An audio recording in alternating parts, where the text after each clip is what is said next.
আসসালামু আলাইকুম, আশা করি সবাই ভালো আছেন। আপনাদের মাঝে আজকে কিছু নিয়ে আসলাম। এই যে আমাদের যে কফির মেশিনগুলো আছে, এটা হচ্ছে 2 অপশন, এটি হচ্ছে 4 অপশন। যাদের ব্যবসা প্রতিষ্ঠান আছে বা দোকান আছে, তাদের জন্য রেডিমেড মেশিন প্রয়োজন হয়। আর এই মেশিনগুলো যদি আপনাদের অফিসে বা কোনো দোকানে রাখেন, দেখা গেছে অযথা অন্য দোকান থেকে চা আনতে গেলে সময়ের ব্যাপার। এই যে আমাদের অফিসে যেমন একটা মেশিন বসানো আছে, ইচ্ছে মতন আপনি দেখা গেছে যে একটা কাস্টমার আসলো বা নিজের কোনো প্রয়োজন, আত্মীয় স্বজন আসলো, 1 কাপ চা খাওয়াবেন, এই চায়ে টিপ দিলেই অটোমেটিকই চা পড়ে।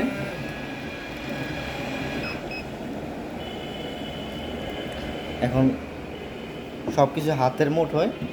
যাদের মেশিনের প্রয়োজন হয় আমার সাথে যোগাযোগ করতে পারেন। এটা হলো 4 অপশন, আর এখানে 2 অপশন আছে। এটি হচ্ছে 2 অপশন মেশিন, এই 2 চাম্পার। সবাইকে ধন্যবাদ।